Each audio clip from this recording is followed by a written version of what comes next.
Hello, my dear students. Welcome to my channel Hindustan Knowledge and I hope you all are doing great. तो आज के इस video में हम लोग आपकी वार्षिक परीक्षा 2024-25 का विषय सामाजिक विज्ञान का पेपर डिस्कस करने वाले हैं। जो भी बच्चे कक्षा 8वीं में हैं वो बच्चे इस वीडियो को पूरा एंड तक देखना, क्योंकि यहाँ पर मैं आपको सभी प्रश्नों के साथ साथ उन प्रश्नों के उत्तर भी बताने वाली हूँ जो कि आपके एग्जाम में आपके काम आने वाले हैं। स्टूडेंट्स, अगर आप लोग हमारे चैनल पे नए हैं तो हमारे चैनल को ज़रूर सब्सक्राइब करना, क्योंकि हमारे पास आपकी जो क्लास है कक्षा 8 उसके सभी विषयों के वार्षिक पेपर 2024-25 के उपलब्ध हैं। वहां से आप लोग देख सकते हैं कि एग्जाम में आपसे कौन कौन से क्वेश्चंस पूछे जाएंगे और उन क्वेश्चंस के आंसर्स आपको कैसे करने हैं। स्टूडेंट्स, सबसे पहले चलते हैं हमारे पहले क्वेश्चन पे। आप लोग यहाँ पर स्क्रीन पे देख सकते हैं कि जो हमारा पहला क्वेश्चन है उसके अंदर हमसे पूछा है कि भारत में सर्वप्रथम कौन सा यूरोपीय व्यापारी आया था। तो हमारे देश भारत में सर्वप्रथम जो यूरोपीय व्यापारी आया था बच्चों, वो था आपका पुर्तगाली और उसका नाम था वास्को डी गामा। तो वो भारत में अटलांटिक महासागर के रास्ते आया था और कब आया था, तो वो आया था आपका 1498 में। स्टूडेंट्स, हम लोग अपना फर्स्ट क्वेश्चन याद कर लेंगे कि सर्वप्रथम जो है वास्को डी गामा जो है वह भारत आया था और वह पुर्तगाली था। उसके बाद है आपका नेक्स्ट क्वेश्चन, जिसके अंदर आपसे पूछा है कि प्लासी का जो युद्ध है वह कब हुआ था। यहाँ पर आपके पास ऑप्शंस हैं 1526, 1605, 1757 और 1765। तो यहाँ पर जो हमारा सही उत्तर है वह है हमारा बच्चों 1757 है। तो जो हमारा प्लासी का युद्ध है वो किसके कहाँ पे हुआ था बच्चों, तो यहाँ पर मैं आपको बता दूं कि जो बंगाल है, बंगाल में बंगाल के प्लासी शहर के पास यह युद्ध लड़ा गया था। और यह जो युद्ध था इसके अंदर रॉबर्ट क्लाइव और जो बंगाल का नवाब था सिराजुद्दौला, उनके बीच में झगड़ा हुआ था। उसके बाद हमारा नेक्स्ट क्वेश्चन है कि जो रेगुलेटिंग एक्ट है वो कब बनाया गया था। इस प्रश्न का आपका सही उत्तर है 1763 में, 1773 में। ओके, 1773 में आपका रेगुलेटिंग एक्ट बनाया गया था और इसे ग्रेट ब्रिटेन की संसद में बच्चों पारित किया गया था। तो आई होप कि आपको 1, 2 और 3 तीनों क्वेश्चंस याद हो गए होंगे। अब हम चलेंगे हमारे नेक्स्ट क्वेश्चन पे कि संयुक्त राष्ट्र संघ की जो स्थापना है बच्चों वह कब हुई थी। ठीक है, जो हमारा संयुक्त राष्ट्र संघ है उसकी स्थापना कब हुई थी, तो 1940, 1942, 1945 या 1948। तो यहाँ पर हमारे पास 4 क्वेश्चंस हैं, ठीक है, जिसमें हमें बताना है कि कब हुई थी इसकी स्थापना। संयुक्त राष्ट्र संघ की स्थापना बच्चों 24 अक्टूबर को हुई थी, पहली बात मैं आपको बता दूं, और यह हुई थी 1945 में। यहाँ पर आपका जो उत्तर है वो हो जाएगा आपका 1945 और यहाँ पर इसका रहेगा सैन फ्रांसिस्को में। कहाँ हुई थी? सैन फ्रांसिस्को में। फिर हम चलेंगे अपने नेक्स्ट क्वेश्चन पे कि जो बंगाल है उसका विभाजन कब हुआ था। ठीक है, तो देखो यहाँ पर जो बंगाल है उसका जो विभाजन है वो आपका वॉइसरॉय लॉर्ड कर्जन के टाइम पर हुआ था। यहाँ पर इसका जो सही उत्तर है वो है आपका 1905 ईस्वी में। ठीक है, तो यहाँ पर आपका सही उत्तर है बच्चों खा वाला। फिर सशस्त्र सेना झंडा दिवस बच्चों कब मनाया जाता है। सशस्त्र सेना झंडा दिवस कब मनाया जाता है? 5 सितंबर को, 14 नवंबर को, 2 अक्टूबर को या फिर 7 सितंबर को। यहाँ पर हमारा राइट आंसर है 7 सितंबर। ठीक है, सशस्त्र सेना झंडा दिवस 7 सितंबर को मनाया जाता है। सबसे तेज चलने वाला यातायात का साधन यहाँ पर आपको बताना है कि कौन सा है। रेल, बस, हवाई जहाज या फिर बच्चों कार। तो यहाँ पर इसका सही उत्तर क्या है आपका? हवाई जहाज। जो आपका हवाई जहाज है वह सबसे तेज चलने वाला यातायात का साधन है। चीन के बाद सबसे अधिक जनसंख्या वाला देश बच्चों कौन सा है?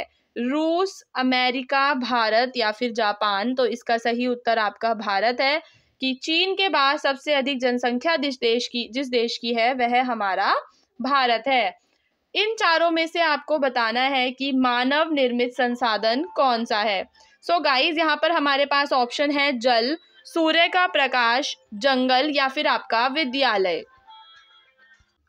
स्टूडेंट्स, इसका जो सही उत्तर है वह है आपका विद्यालय, क्योंकि मानव निर्मित संसाधन वो होते हैं जो कि प्राकृतिक नहीं है और मानव ने स्वयं बनाए हैं। सो यहाँ पर क्या हो जाएगा आपका मानव निर्मित संसाधन में आपका हो जाएगा विद्यालय।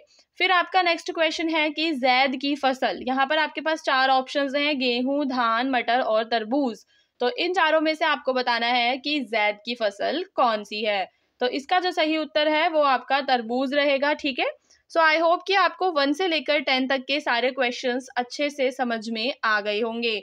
अब हम चलेंगे हमारे क्वेश्चन नंबर 2 पर, जिसमें हमसे सबसे पहला जो क्वेश्चन है वो पूछा गया है कि जो पानीपत का तृतीय युद्ध है बच्चों वह कब हुआ था, ये आपको बताना है। सो यहाँ पर मैं आपको इस क्वेश्चन का आंसर बता देती हूँ कि पानीपत का जो युद्ध है वह हुआ था आपका 14 जनवरी 1761 को। ठीक है, और ये जो युद्ध है वह हुआ था अहमद शाह अब्दाली और सेनापति सदाशिव राव के बीच में। ठीक है, किस किस के बीच में हुआ था?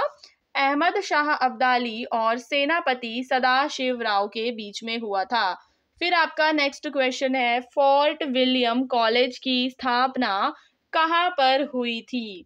सो यहाँ पर जो है इस क्वेश्चन का आंसर आपका कलकत्ता होगा।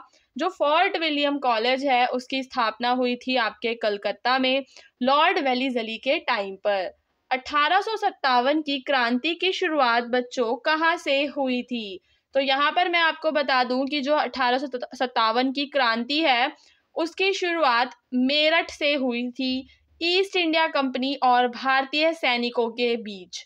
नेक्स्ट क्वेश्चन में आपको बताना है कि ज्योतिबा फुले ने किस समाज का गठन किया था? सो जो ज्योतिबा फुले हैं उन्होंने गठन किया था बच्चों सत्य शोधक समाज का, महाराष्ट्र के पुणे में। ठीक है, फिर मतदान की आप लोगों को न्यूनतम आयु बतानी है, तो वो आप सभी को पता ही है कि मतदान करने की जो न्यूनतम आयु है वह होती है आपकी 18 वर्ष। भारतीय सेनाओं का सर्वोच्च कमांडर कौन होता है? नेक्स्ट क्वेश्चन में आपसे पूछा है बच्चों कि भारतीय सेना का, तो आपको ध्यान रखना है इसका जो आंसर है वो आपका राष्ट्रपति है। जो हमारा भारतीय संविधान है उसके अनुच्छेद 52 के अनुसार भारतीय सेना का जो सर्वोच्च कमांडर होता है वह आपका राष्ट्रपति होता है। और जो हमारे राष्ट्रपति हैं वो सेना के साथ साथ नौसेना और वायुसेना के भी सर्वोच्च कमांडर होते हैं। नौरोरा परमाणु ऊर्जा केंद्र कहाँ स्थित है? आपको बताना है कि जो आपका नौरोरा परमाणु ऊर्जा केंद्र है वह कहाँ स्थित है। तो इसका सही उत्तर है बुलंदशहर, उत्तर प्रदेश के बुलंदशहर में। नेक्स्ट क्वेश्चन है कि उत्तर प्रदेश की सबसे लंबी जो नहर है उसका नाम क्या है? तो उसका नाम है शारदा नहर, जो कि पीलीभीत जिले में है। ये जो नहर है यह इसका कार्य 1920 में शुरू हुआ था और 1928 में समाप्त हुआ था। और जो ये जो नहर है इसकी जो बच्चों कुल लंबाई है वह है आपकी 938 किलोमीटर है। ठीक है, सो आई होप कि आपको सारे क्वेश्चंस अच्छे से समझ में आ रहे होंगे। अब हम चलेंगे नेक्स्ट क्वेश्चन पे कि वस्तुओं को खरीदने और बेचने की प्रक्रिया को हम क्या कहते हैं? सो इसका उत्तर क्या हो जाएगा? आपका व्यापार हो जाएगा। भारत में गेहूं का सर्वाधिक उत्पादन किस राज्य में होता है? भारत में आपको पता है कि गेहूं का उत्पादन होता है, तो बताना है कि वो कौन सा राज्य है जहां पर गेहूं का सर्वाधिक उत्पादन होता है। तो वो राज्य है आपका उत्तर प्रदेश, फिर उसके बाद आपका सेकंड नंबर पे पंजाब है और थर्ड नंबर पर आपका हरियाणा है। ठीक है स्टूडेंट्स, अब हम चलेंगे हमारे लघु उत्तरीय प्रश्नों पर, जिसमें हमें बताना है कि स्थायी बंदोबस्त क्या है। तो यहाँ पर मैं आपको बता दूं कि जो आपका स्थायी बंदोबस्त था यह था आपका ब्रिटिश जो ईस्ट इंडिया कंपनी थी और जो बंगाल के जमींदार थे, ठीक है, उनके बीच में हुआ था। और इसका काम क्या था? इसका काम था कि जो भू राजस्व होता है ना, जो भूमि पर राजस्व लगाया जाता है, टैक्स लगाया जाता है, वह तय करना। यह एक समझौता था भू राजस्व को तय करने का। इसे जमींदारी व्यवस्था के नाम से भी हम लोग जानते हैं। तो आप लोगों को याद कर लेना है कि जो स्थायी बंदोबस्त है इसे हम जमींदारी व्यवस्था के नाम से भी जानते हैं। और यहाँ पर इसको लागू करने का जो मकसद है वह क्या था? सो इसका जो मकसद है वो था कि भारत में अंग्रेजों के लिए भू राजस्व आय का प्रमुख स्रोत बनाना, कि जो अंग्रेज हैं उन्हें भूमि से राजस्व मिलता रहे, वो इसका उद्देश्य था। नेक्स्ट क्वेश्चन है, होम रूल आंदोलन से आप क्या समझते हैं? तो बच्चों जो होम रूल आंदोलन है वो भारत में शुरू हुआ था। कब? ठीक है। तो यहाँ पर 1916 में इस आंदोलन की शुरुआत हुई थी। सो यहाँ पे मैं आपको बता देती हूँ कब हुई थी इसकी शुरुआत, 1916 में हुई थी। और इसके अंदर किस चीज की मांग की गई थी वो आपको बताना है। तो इसमें मांग की गई थी बच्चों स्वशासन की मांग की गई थी। भारतीयों ने मांग की थी कि वे जो हैं अपना शासन स्वयं चलाएंगे। ठीक है। तो होम रूल आंदोलन भारत में स्वशासन की मांग को उठाने के लिए चलाया गया एक आंदोलन था। और इसका मकसद ये था कि वो भारत को ब्रिटिश राज में डोमिनियन का दर्जा दिलाना। ठीक है, आपको याद कर लेना है, इसमें आपको ये वर्ड यूज करना है इस आंसर में, डोमिनियन। ठीक है, डोमिनियन का दर्जा दिलाना था इसका मकसद। यहाँ पर इस आंदोलन की शुरुआत आपकी 1916 में हुई थी और इसके प्रमुख जो नेता हैं वो भी आप लोग बता सकते हैं। तो उसमें है आपकी एक तो एनी बेसेंट, ठीक है, आपने नाम भी सुना होगा उनका, एनी बेसेंट का। और दूसरे थे आपके बाल गंगाधर तिलक। ठीक है, बाल गंगाधर तिलक को आप सभी जानते हैं। सो नाउ गाइज, अब हम लोग नेक्स्ट क्वेश्चन पे चलेंगे कि जो नागरिक सुरक्षा संगठन होते हैं उनके क्या उद्देश्य होते हैं। देखो, जो नागरिक सुरक्षा, हमें नाम से ही पता चल रहा है, नागरिकों की सुरक्षा के लिए इन्हें बनाया जाता है। ठीक है, अब इनके जो उद्देश्य हैं वो क्या क्या होते हैं बच्चों। पहला जो इनका उद्देश्य होता है वह होता है लोगों की सुरक्षा करना। ठीक है, पहला उद्देश्य क्या है, लोगों की सुरक्षा करना इनका पहला उद्देश्य है। दूसरा उद्देश्य होता है जो आपकी संपत्ति होती है, संपत्ति जो आपकी होती है, संपत्ति के नुकसान को कम करना। और तीसरा इनका उद्देश्य होता है उत्पादन। उत्पादन समझते हो, जो भी चीजें हम लोग प्रोड्यूस करते हैं अपनी कंट्री में, तो उत्पादन को जारी रखना और लोगों का मनोबल ऊंचा करना। मैं एक बार फिर से रिपीट कर देती हूँ ताकि आप लोगों को अच्छे से याद हो जाए। जो हमारे नागरिक सुरक्षा संगठन होते हैं उनका उद्देश्य होता है पहला लोगों की सुरक्षा करना, दूसरा संपत्ति के नुकसान को कम करना, तीसरा उत्पादन को जारी रखना और चौथा लोगों का मनोबल ऊंचा करना। नेक्स्ट क्वेश्चन है, चक्रवात किसे कहते हैं। यहाँ पर बच्चों जो चक्रवात है वह घूमती हुई वायु राशि को कहते हैं। यह क्या होती है, यह एक प्रकार की प्राकृतिक घटना होती है जो कम दबाव वाले क्षेत्र में होती है। कहाँ पर होती है बच्चों यह प्राकृतिक घटना, कम दबाव वाले क्षेत्र में ये होती है। ठीक है, और चक्रवात से जुड़ी कुछ हमें बातें बतानी है। तो चक्रवात के अंदर की ओर घूमने वाली हवाएं होती हैं। ठीक है, चक्रवात में कैसी हवाएं होती हैं, अंदर की ओर घूमने वाली, अंदर की ओर घूमने वाली हवाएं होती हैं जो कम दबाव वाले क्षेत्र में होती हैं।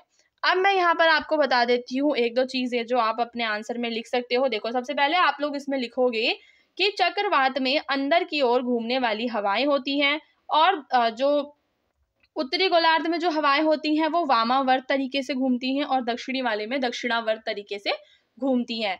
फिर आपका नेक्स्ट क्वेश्चन है जिसमें आप लोगों को बताना है कि हरित क्रांति क्या है बच्चों। हरित क्रांति का क्वेश्चन हर एक एग्जाम में पूछा जाता है। यहाँ पर मैं आपको बता दूं कि एक ऐसा टाइम था जब भारत में बहुत ही ज्यादा भूखमरी फैलती थी। भारत जो है वहां पर अनाज की बहुत ज्यादा कमी थी। तो सरकार ने सोचा कि हम आत्मनिर्भर बन जाएं अनाज के मामले में, जिस वजह से सरकार ने हरित क्रांति लेकर आए। हरित क्रांति लाने में सरकार ने कृषि क्षेत्र में बहुत सारे शोध करे, तकनीकी बदलाव करे। ठीक है, जिससे कृषि उत्पादन में काफी बढ़ोतरी हुई। अब यहाँ पर इसका मकसद क्या था, तो इसका मकसद था खाद्य सुरक्षा को सुनिश्चित करना और जो खाद्य आयात होता है उस पर लोगों की निर्भरता को कम करना। तो हरित क्रांति के दौरान कृषि क्षेत्र में कई बदलाव किए गए, जैसे कि सबसे इम्पोर्टेंट हम क्या बताएंगे, क्या बदलाव किया गया। HYV जो सीड्स होते हैं, हाई यील्डिंग वैरायटी सीड्स का उपयोग किया गया। सिंचाई की सुविधाओं का विकास किया गया। रासायनिक उर्वरकों और कीटनाशकों का इस्तेमाल किया गया। मशीनों का इस्तेमाल किया गया। ठीक है, तो ये सारी की सारी जो टेक्नोलॉजिकल चेंजेस हैं बच्चों वो कब लाई गए, वो लाए गए आपके हरित क्रांति के समय। ठीक है, कब लाए गए, आपके हरित क्रांति के समय लाए गए।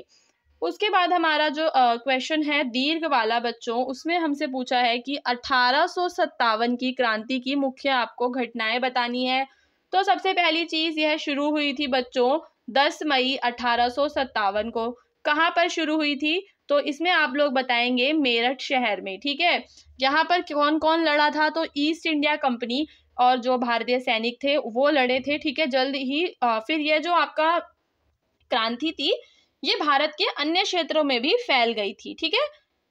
यहाँ पर आपका फिर नेक्स्ट है जीवाश्म संसाधनों के विकल्प के रूप में। जीवाश्म संसाधनों का उपयोग ना कर हम लोग कौन से संसाधनों का उपयोग कर सकते हैं ऊर्जा के लिए? तो इसके अंदर मैं आपको बता दूं बच्चों, देखो हम लोग यूज कर सकते हैं सौर ऊर्जा को, पवन ऊर्जा को हम लोग यूज कर सकते हैं, है ना। इससे क्या होता है, जल की जो ऊर्जा होती है उसको भी हम यूज कर सकते हैं जीवाश्म का उपयोग ना करके। इस तरीके से हमने आपका पूरा का पूरा कंप्लीट पेपर डिस्कस कर लिया है। जो भी लिंक्स मैंने डिस्क्रिप्शन में दिए हुए हैं, व्हाट्सएप का लिंक है चैनल का, आप लोग उसको ज़रूर ज्वाइन करो। टेलीग्राम चैनल को ज्वाइन करो, वहाँ से आप लोग अपने पीडीएफ वगैरह भी ले सकते हो हमसे।